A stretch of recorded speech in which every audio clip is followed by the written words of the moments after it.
Money chapter macro economics का fifth chapter है। और जो हमारी सेकंड यूनिट है उसके अंदर मनी एंड बैंकिंग दोनों हैं, फिफ्थ एंड सिक्स्थ। तो हम दोनों चैप्टर एक साथ पढ़ने वाले हैं, fifth and sixth money and banking. ये दोनों चैप्टर मैक्सिमम 6 मार्क्स के हैं। इसमें से 6 मार्क्स के क्वेश्चन से ज़्यादा नहीं आएगा और मनी में से सिर्फ 1 नंबर का ही आएगा। मनी चैप्टर 95% आपका कट चुका है सिलेबस से। समझ लीजिए सिर्फ ये 5% ही बाकी है जो आपके सिलेबस में आना है, जिसके अंदर सिर्फ 3 टॉपिक है मनी में। सबसे पहला टॉपिक है डिफाइन मनी। एक्चुअली मनी बोलते किसको हैं? तो मनी इज़ एनीथिंग।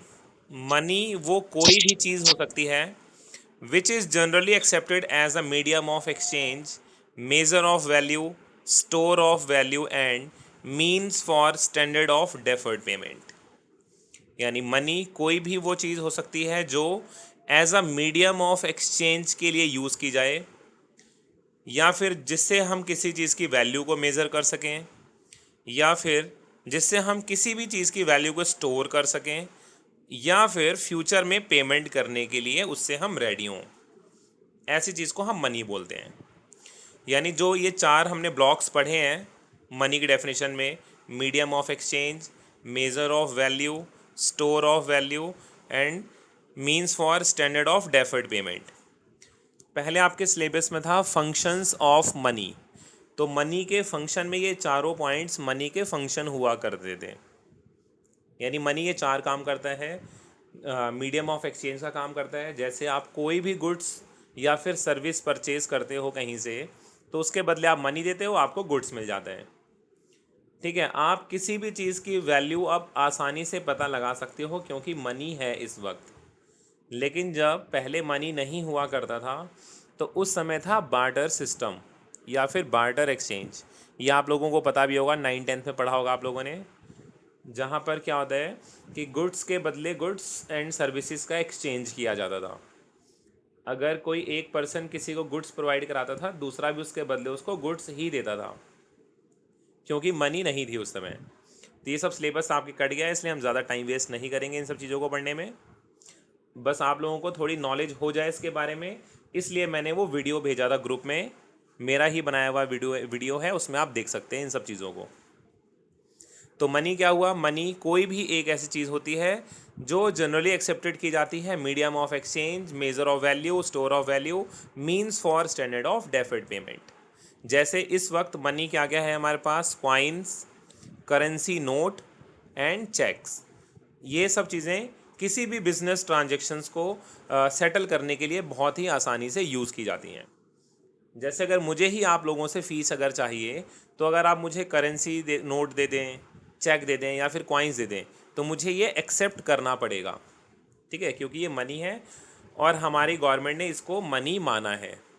क्योंकि मनी 2 टाइप की होती है, एक जो हमारी गवर्नमेंट चलाती है और एक जो हम लोग आपस में लेन देन में खुद ही यूज़ करते हैं। जैसे बिल ऑफ एक्सचेंज आप लोगों ने सुना होगा, कॉमर्स के बच्चों ने तो पढ़ा भी होगा 11th क्लास में। तो बिल्स ऑफ एक्सचेंज में क्या होता है कि कोई भी अगर गुड्स अगर हम किसी से परचेज करते हैं क्रेडिट में, तो वो उसको बिल दे देता है। ठीक है, कि इसके बाद मैं आपको बाद में क्या है इस अमाउंट को पे कर दूंगा। तो वो बिल एक मनी की तरह ही यूज़ किया जाता है। कभी कभी उसको बैंक से डिस्काउंट भी करा लिया जाता है, यानी बिल देके बैंक से पैसे भी ले लिए जाते हैं। तो वो आपस का समझौता है, आपस में हम उसको मनी मान रहे हैं, कंसिडर कर रहे हैं, लेकिन हमारी गवर्नमेंट ने उसको मनी नहीं बोला हुआ। ठीक है, तो मनी आज आपको क्लियर हो गया होगा मनी किसे बोलते हैं। अगर आज से पहले आपसे कोई भी मनी पूछता कि मनी किसे बोलते हैं, तो आप अपनी पॉकेट से नोट निकालते उसको दिखाए थे, देखो जी ये रही मनी, इसे मनी बोलते हैं। ठीक है, लेकिन एक्चुअली मनी क्या है आज आपको प्रॉपर पता चल गया। तो नेक्स्ट टॉपिक है हमारा, what is mean by money supply. Money supply किसे बोलते हैं? तो देखिए, एक पर्टिकुलर पॉइंट ऑफ टाइम में हमारे देश में जितनी भी पब्लिक है उसके पास मनी का जो टोटल वॉल्यूम है उसी को हम मनी सप्लाई बोलते हैं। बहुत ही सिंपल डेफिनेशन है, money supply refers to total volume of money held by public at a particular point of time in an economy. यानी एक किसी भी देश में, किसी भी अर्थव्यवस्था में एक पर्टिकुलर पॉइंट ऑफ टाइम पे टोटल पब्लिक के पास जितनी भी मनी है उसको हम मनी सप्लाई बोलते हैं। ठीक है, अब इसके अंदर ध्यान रखना सिर्फ पब्लिक ही इंक्लूड होगी यहाँ पर, बाकी बैंक का पैसा, आरबीआई का पैसा, वो सब यहाँ पर अलग से हमें कंसिडर नहीं करना, क्योंकि बैंक्स में भी जो पैसा होता है वो पब्लिक का ही तो पैसा होता है। ठीक है, तो इसलिए बार बार अलग से बैंक को कंसिडर नहीं करेंगे, सीधा यहाँ बोलेंगे पब्लिक, पब्लिक के पास जितना पैसा है।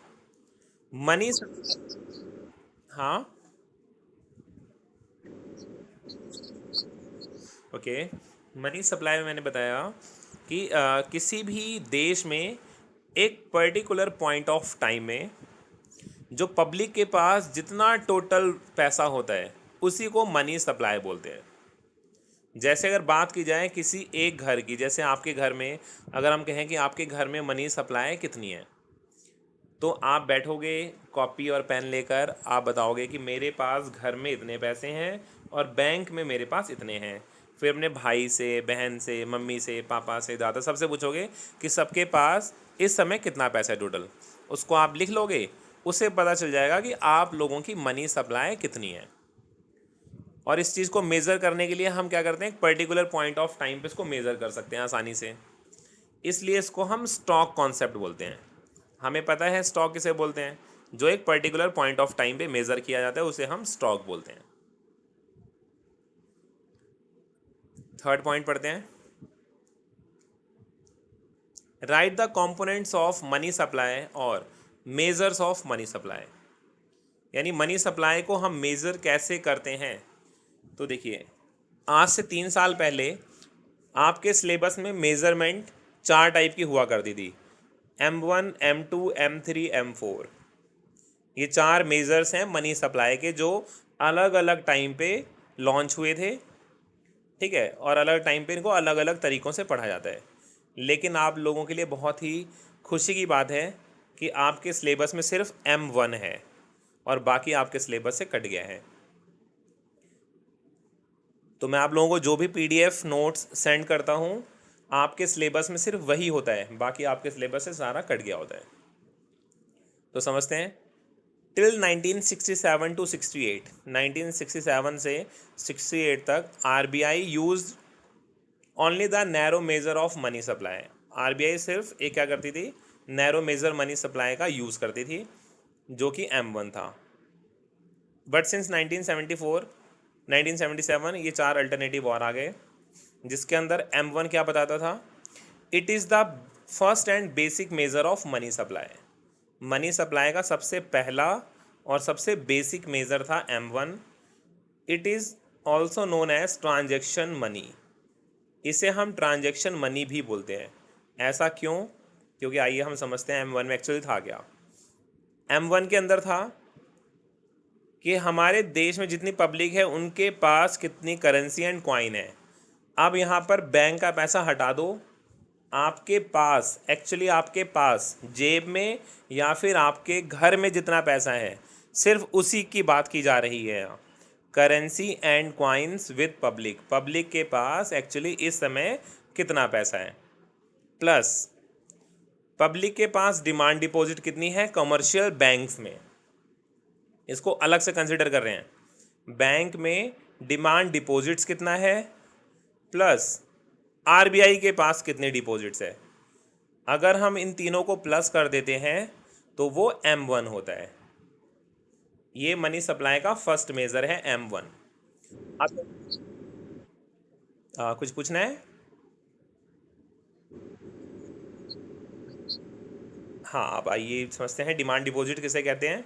देखिए, आप लोग बैंक गए होंगे बहुत बार, नहीं गए होंगे तो बता देता हूँ मैं आपको। आपका जो पैसा होता है बैंक में 2 टाइप से आप रखते हो बैंक में। ठीक है, जो आपका अकाउंट होता है यानी हाउस होल्ड का जो भी अकाउंट होता है उसे बोलते हैं सेविंग अकाउंट, और जो भी कोई फर्म्स वगैरह अपना अकाउंट खोलती है उसको बोलते हैं करेंट अकाउंट। तो आप सेविंग अकाउंट में अपना पैसा रखते हैं, तो आपके पेरेंट्स से आप पूछेंगे, वो आपको बताएंगे कि कुछ पैसा उन्होंने आपके नाम से या आपकी फैमिली के किसी मेंबर के नाम से फिक्स्ड करवाया होगा, बोलते हैं हमने इतना पैसा फिक्स करवा रखा है, ऐसा बोलते हैं। तो ऐसा पैसा जिसे फिक्स्ड कराते हैं यानी फिक्स्ड डिपॉजिट बोलते हैं, जिसे एफडी। ठीक है, इसे आप एक पर्टिकुलर पॉइंट मतलब एक किसी पर्टिकुलर टाइम पे ही निकाल सकते हो, उसकी एक डेट होती है। एफडी आपने कितने टाइम की कराई है, 2 साल, 4 साल, 5 साल, इसको हम टाइम डिपॉजिट्स भी बोलते हैं। यानी इस पैसे को आप उसकी मैच्योरिटी डेट पे ही निकाल सकते हो, जब आपने इसकी डेट कंसिडर की होगी, जितने टाइम के लिए आपने इसको लिया होगा। लेकिन कुछ पैसा ऐसा भी होता है जो आप बैंक जाते हो, चेक से निकाल लेते हो, स्लिप भर के निकलवा लेते हो, या फिर एटीएम से निकाल लेते हो। तो ऐसे डिपॉजिट्स को बोलते हैं डिमांड डिपॉजिट। यानी आप जब चाहो अपना पैसा निकलवा सको, उसे डिमांड डिपॉजिट बोला जाता है। तो आपके पास कितनी करेंसी एंड कॉइन है, आपका डिमांड डिपॉजिट कमर्शियल बैंक्स में कितना है, और आरबीआई के पास बाकी कितना पैसा रखा हुआ है। अगर हम इन तीनों को ऐड कर देते हैं तो उसे बोलते हैं M1। तो क्वेश्चन क्या आता है एग्जाम में, कभी कभी क्वेश्चन, दोबारा बोलो।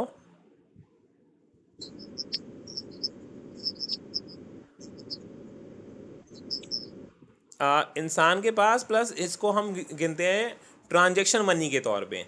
यानी जो पैसा इस समय ट्रांजैक्शन के लिए यूज़ होता है, एक तो जो मेरे पास है, एक जो मैं अपने बैंक से डिमांड डिपॉजिट के तौर पे निकाल सकता हूँ, प्लस कुछ पैसा जो आरबीआई भी यूज़ करती है ट्रांजैक्शन के लिए। इन तीनों को ऐड करेंगे तो ये बेसिक मेजर हो गया एक मनी सप्लाई का। मनी इससे ज़्यादा है हमारे देश में, मनी इससे भी ज़्यादा है। पोस्ट ऑफिस के अंदर मनी होती है, जैसे मैंने आपको एफडी बताया, वो तो हमने जोड़ा ही नहीं, वो भी ये तो पैसा है, लेकिन उसे हम M2 M3 M4 धीरे धीरे बढ़ते जाते हैं, वहाँ पर कंसिडर करते हैं बाकी वाले को। तो ये सिर्फ ट्रांजैक्शन मनी है जो बेसिक तौर पे जिसको हम कंसिडर करते हैं। आपके एग्ज़ाम में क्वेश्चन आता है कि मनी सप्लाई के कौन कौन से कंपोनेंट्स हैं। तो मनी सप्लाई के कंपोनेंट में आपको सिर्फ ये 2 पॉइंट्स लिखने हैं, currency and coin with public, demand deposit of commercial bank. ये 1 मार्क में क्वेश्चन आता है कि मनी सप्लाई के कंपोनेंट्स क्या क्या हैं। तो आपको ये दोनों लिखोगे, आपको 1 नंबर मिल जाएगा। ठीक है, तो करेंसी एंड क्वाइंस की डेफिनेशन क्या होगी, फुल फॉर्म मैंने यहाँ लिखा हुआ है, डिमांड डिपॉजिट्स यहाँ लिख रखा है हमने, और आरबीआई के पास डिपॉजिट यहाँ पे लिखा हुआ है। तो मनी चैप्टर में सिर्फ इतना ही था।